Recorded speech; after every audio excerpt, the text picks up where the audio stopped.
শিৱসাগৰত চাঞ্চল্যকৰ ঘটনা। শিৱসাগৰ জয়সাগৰ জোনাকী নগৰৰ এটা হোমষ্টেত ৰহস্যজনক অৱস্থাত উদ্ধাৰ ছাত্ৰীৰ মৃতদেহ। চিপজৰি লৈ থকা অৱস্থাত এগৰাকী ছাত্ৰীৰ মৃতদেহ উদ্ধাৰে সমগ্ৰ অঞ্চলটোত চাঞ্চল্যৰ সৃষ্টি কৰিছে।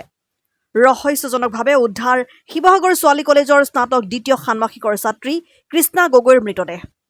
জোনাকী নগৰৰ হলিডে হোমষ্টেত সন্দেহজনকভাৱে চিপ লৈ থকা অৱস্থাত উদ্ধাৰ কৃষ্ণাৰ মৃতদেহ। কৃষ্ণা গগৈ শিৱসাগৰ বেতবাৰী বাক্সু খেলুৱা গাঁৱৰ বিজিত গগৈৰ কন্যা। একেটা হোমষ্টেৰ পৰা ঘটনা সন্দৰ্ভত আটক অবিনাশ কোঁৱৰ নামৰ যুৱকজন। অবিনাশ কোঁৱৰৰ ঘৰ শিৱসাগৰ বেতবাৰী ২ নং কোঁৱৰ গাঁৱত। অবিনাশ কোঁৱৰৰ সৈতে দিনৰ ১১ বজাত হলিডে হোমষ্টেত প্ৰৱেশ কৰিছিল কৃষ্ণা কোঁৱৰ।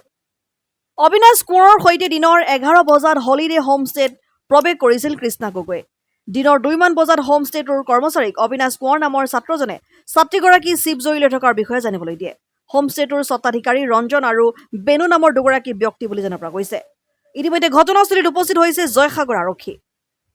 আজি যিটো ঘটনা হৈ গ'ল জয়সাগৰ অৱস্থিত যিখন হলিডে হোমষ্টে, আৰু ইয়াৰ মূলতে কাৰণ হৈছে কি, আজিৰ দিনত আপোনালোকে চাব যধে মধে অবৈধভাৱে যিবিলাক হোমষ্টে মানে অবৈধভাৱে যিবিলাক মালিক পক্ষই মানে বনাই পিনি তেওঁলোকে কি কৰিছে, কিছু ব্যক্তিক ৰাখি দিছে। ৰাখি দিয়াৰ পিছত তেওঁলোকে দুটকাৰ লোভত কোন কেনেকৈ কোন যুৱক যুৱতী আহিছে সেইখিনি তেওঁলোকে চাবলৈ সময় নাই। সৰু হওক ডাঙৰ হওক, তেওঁলোকে কেৱল পইচা লোভত ইয়াত থাকিব দিয়ে, আৰু তাৰ ফলতে আজি এনেধৰণৰ ঘটনা হৈছে বুলি আমি ভাবিছোঁ। আৰু এই ঘটনাৰ লগত হয়তো আজি আত্মহত্যা হওক বা কোনোবাই হত্যা কৰিছে এই কথাটো আমি ক'ব বিচৰা নাই, সেইখিনি প্ৰশাসনে ইয়াৰ অনুসন্ধান কৰিব। কিন্তু ঘটনাৰ লগত যোন ব্যক্তিয়ে জড়িত নহওক তেওঁলোকক আইনৰ আওতালৈ আনিব লাগে, আইনগতভাৱে শাস্তি প্ৰদান কৰিব লাগে। আৰু লগতে যিবিলাক হোমষ্টে অবৈধভাৱে ইয়াত হৈ গৈছে, মানে গঢ় লৈ উঠিছে, এইবিলাক প্ৰশাসনে বন্ধ কৰিবলৈ অনুৰোধ জনালোঁ। প্ৰথম মানে ল'ৰা এটা ছোৱালী এজন আহিলে বা এই হোমষ্টেটোলৈ আহিছিলে। তাৰপৰা 11টা মানত আহিলে। আমি ৰুম চুম দিলোঁ, ডকুমেণ্ট জম দিলোঁ। ছোৱালীজনীয়ে চাইন টাইন কৰি ল'লে যে মই ছোৱালীজনীক সুধিছোঁ তোমালোকে থাকিবানে, আমি নাথাকোঁ বোলে যামগৈ। ছোৱালীজনী ঠিকে আছিলে। তাৰপৰা ল'ৰাটোৱে তাৰপৰা গ'লগৈ। ল'ৰাটোৱে ক'লে আমি ঠিক আছে কথা আমি যাওঁ বুলি ক'লে। ৰুমত গ'ল। ৰুমত গৈ পিনে ল'ৰাটোৱে পাছত আহিহে কৈছে যে দোকানলৈ যাওঁ। দোকানৰ পৰা আহিহে কৈছে যে ছোৱালীজনী দৰ্জা খোলা নাই বোলে, আমি কাজিয়া লাগিলোঁ। তাৰপিছতহে কৈছে ল'ৰাটোৱে। নহয় আমাৰ অঞ্জন দাহঁত আৰু 2জন অনাৰ আছে। আমি ইয়াত কামহে কৰোঁ। নাই ইউনিফৰ্মত নাই, নৰ্মেল চিভিল ড্ৰেছ। নাম ইমানকৈ মই নাচালোঁ।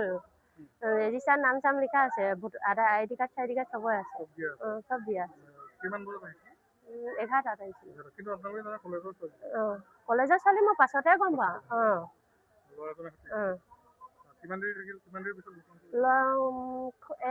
দুটা মানত হৈছে ঘটনাটো। 11টা মানত আহিছে। ল'ৰাটো গম আহিছেহে আকৌ। আহি পিনে আমাক কৈছে, আমিতো গম নাপাওঁ, ৰুমততো আমি চোৱাগৈ নাই নহয়।